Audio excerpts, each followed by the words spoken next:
Hey, it's Ben, Dead Guy Cardboard. I am back from the National in Chicago, the 2021 National. It was just so much fun. I'm honestly sad to be back home. The best part was meeting the people, all these YouTubers and people from Facebook groups and just chatting about sports cards. It's rare to talk to someone with a shared interest in sports cards. And everyone I met, I had such a great time with, and highly recommend going to the National, mostly to meet people. I mean, the cards are great, and the size of the convention was crazy. I mean, I've been to the White Plains show in New York a couple times, and this show was probably, I don't know, 10 times bigger at least. Like, it seemed like it was 2 football fields long of booths. A lot of people there. A little sketchy. Not a lot of people wearing masks. I was wearing a mask, but I'm so glad I went. And I'll show the pickups, and then after I show the pickups, I'm gonna show a montage video of some of the really cool cards I saw at the National. In some of the videos, I think my voice is a little muddled because I had a mask on, so you can't hear me too well. But I think the video I shot of some of these cards are pretty interesting. Okay, but in terms of pickups, some of my favorite pickups are these cards. Eric Those Back Pages with the autograph.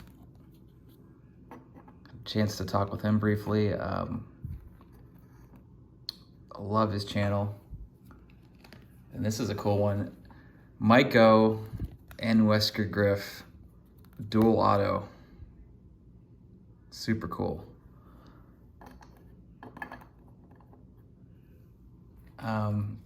I actually don't know this channel, John Way Boggs fan, but I am definitely gonna check it out.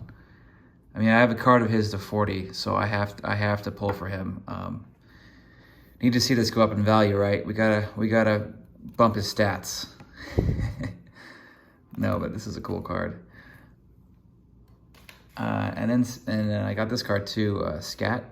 I don't know his YouTube channel either, but I will now check it out. What an awesome looking card too. Okay, in terms of other pickups, these were giveaways, which are now kind of valuable. So eBay was giving out a promotion where you would come by once a day and they would hand out a $10 eBay coupon as well as a card from the artist Ski. And these are really cool cards. So he did like a Kanye West artwork collaboration combined with sports. Kanye being from Chicago. So there was 4 of them. There's this hockey one, and they're all out of just 2021. Really cool looking cards. And they're all, like I was saying, based off Kanye's album artwork. It's the Wrigleyville one. The bear. And then the most popular one from the show that kind of got handed out quick was the Michael Jordan one. Super cool looking card. And then if you collected all 4, you were supposed to get one a day, but no one really followed the rules to that, I don't think, because I got all these in one day. I just went back like an hour later and they didn't notice who I was. But if you got all 4, you went to a separate booth and they're gonna mail me the 5th one. And what's crazy is each one of these, especially the Jordan, goes for 80 to 100 bucks right now on eBay. So the line lasted 5 minutes, quickest $400 you could make. Although I don't know if I'm gonna sell these. I love the look of these things. I mean, they're not a huge like project, the project stuff from Topps, but these are really cool. And then speaking of giveaways, promos, I ran into this booth they're making MetaZoo cards. It's like a new playing card company, just starting out. But I picked one of these up because, you know, if you think of cards like Magic the Gathering, some of their most valuable cards were these promo cards given out during their first ever card show. So, I mean, who knows if this ever catches on, this MetaZoo game. But if it does, I can see this being worth a lot of money in 20 years. In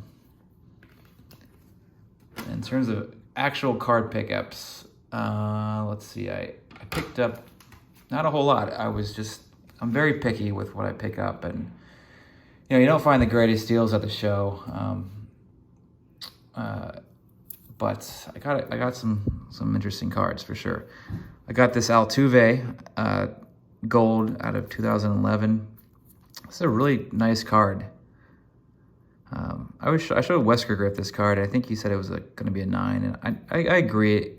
It probably is a 9, but it has a decent chance of a 10 because I think the corners are really sharp.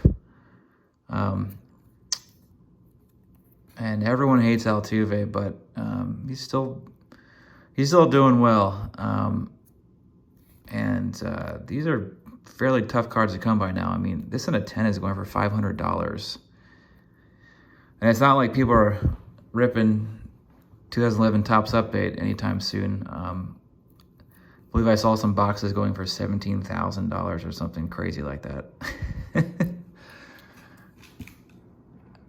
I picked up this card. I was on the hunt for Tito 6s for Drew, lefty NDV. Loved hanging out with Drew. He was my roommate at the show, and he's building the set. And we came across a booth where this guy was selling Tito 6s for pretty cheap because he had them listed at 20% off. So I picked it up at that price. I always loved the Fromm pose from the Reds team sets. I had considered doing a background of this guy. Who knows, maybe I will, but I might honestly sell this card because I got it at such a good price. Although I am collecting the Reds team set with rare back runs, and I think I do have this player in a sovereign back already, so. And then this is technically a pickup at the show. This is a card I won at Heartland Auctions, and I physically picked it up at the show. I think this is a cool card. This is a White Hoyt. I think I'm pronouncing his first name right. Rookie card. And Hoyt was a Hall of Fame pitcher for the Yankees. And this is actually from 1922, not 1921. SGC and PSA mislabeled this card. You can tell this is actually a 22 because 1922 cards have this the 120 on the back, and the ones that say out of 80 are from 1921. But this is still his rookie card. And Hoyt was also he's in the Reds Hall of Fame for broadcasting, and because of that, he shared some like really informative anecdotes about the Yankees, because during rain delays when they were killing time, he would talk about Babe Ruth and Lou Gehrig, and Babe Ruth was one of his close friends. So really like turned into like a historian of the game because he shared so much interesting information about these 1920s Yankees. What's also crazy to me is I got this card for about $200. And if you think about it, I guess like a Soto PSA 10 goes around $200 now, and there's 10,000 plus of those in the PSA 10. There's probably less than, I would say, 40 of these graded. So for the same price, you can get a Hall of Fame rookie card from the 20s. Not a lot of these in existence for the price of a modern day junk wax rookie card. Yeah. Cool card. And then, well, I had to get my wife something at the show, so I got her a few of these packs of 1990 Fleer basketball. I remember opening a couple of these as a kid. There's a card show that had a box of them.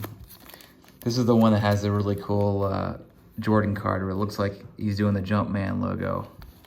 So, and then this is probably my favorite card from this show. I pick up this 1935 Joe Louis rookie card. Great looking 3. I mean, you can see a little bit of, yeah, I can see right there, a wrinkle. It's really just a wrinkle, honestly. I mean, it looks like a crease from the reflection, but very faint. But an outstanding looking 3. This is his key card and just a legendary boxer. Many consider him to be the best heavyweight boxer of all time. Such a cool looking photo. This card's from England. This I don't think this is too hard to grade for the most part, but there's not a ton of these out there. And I came across this card from a guy that had a really cool booth. He had some really interesting boxing cards and vintage soccer cards, and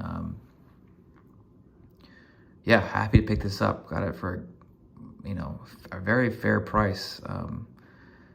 Boxing cards are, I think, very undervalued, certain ones especially.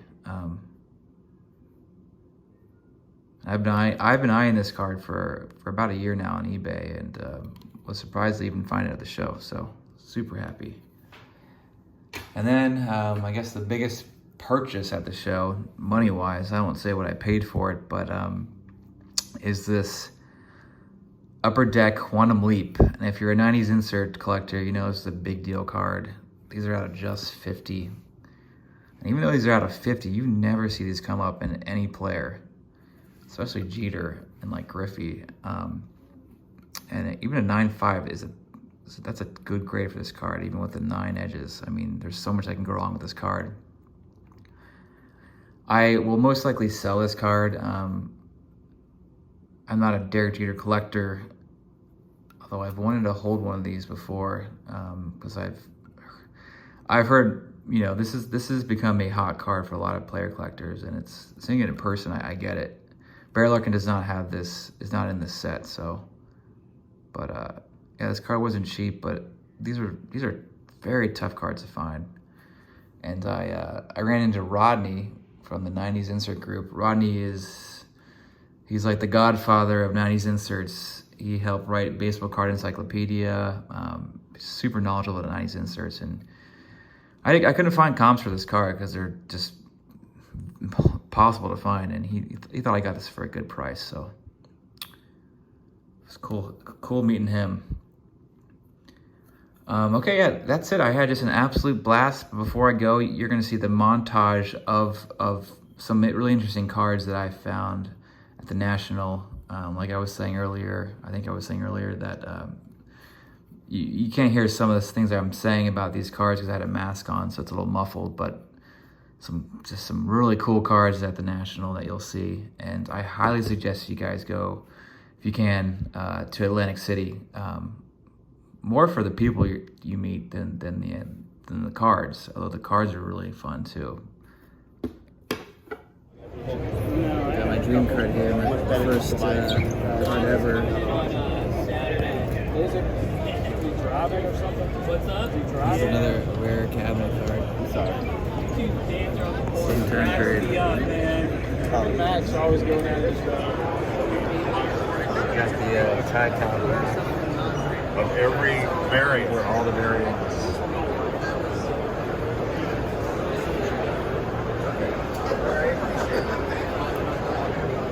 Oh my God. I swear to God, man. Pretty sweet. 90s cards here. Maybe it should go through just depending on what you want to trade for. Griffey jersey. Upper Deck, Griffey auto. That's all I got for Brett. Mickey Mantle. This is a big t-shirt I do. That Joe Jonas.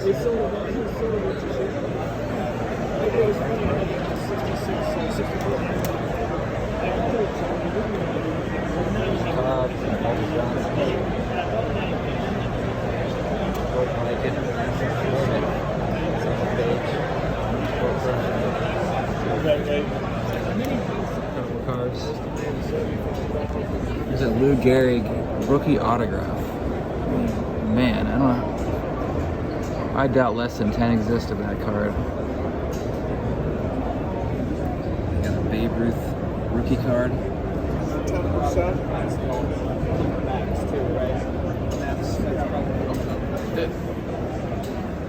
Early 1991 Joe Jackson, 5. Very tough to grade. Look at that. The registration's really good for this. I've never seen one that good. Super high grade Cracker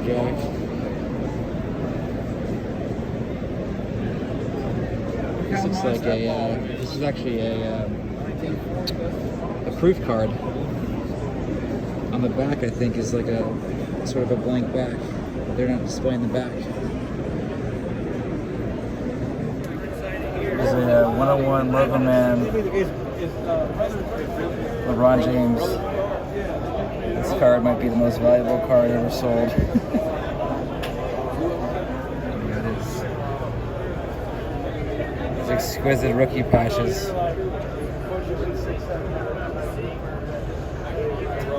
The biggest cards in modern basketball, even modern baseball.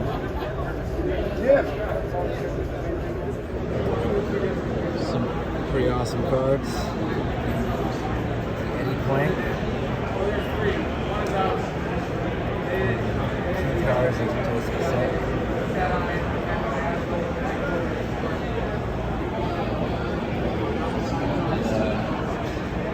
At 9. Gary Gowdy. High grade. Heads up to DiMaggio.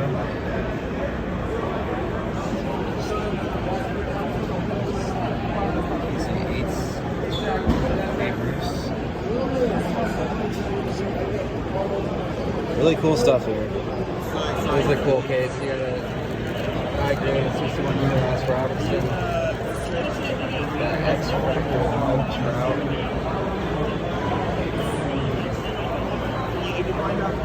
And over here you got the Pele card. You don't see these very often. Maradona disc. So here's some of Some cool stuff. Case. What do you mean, less man? You mean number-wise? The reason it's rated that way. Joe Jackson, 91. It's a pretty good version, too.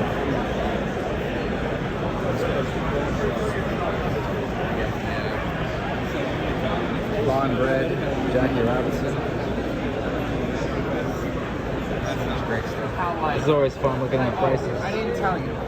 We'll see if these go up or down in a couple of years. Roman Chrome rookie year, $11,000. 2011 Top Step Day Jumbo for $17,000. Probably get that box for $800 today.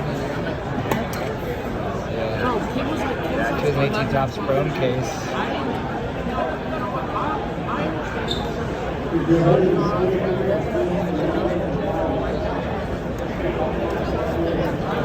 Bowman Chrome. 17. But it was nowhere close to the price.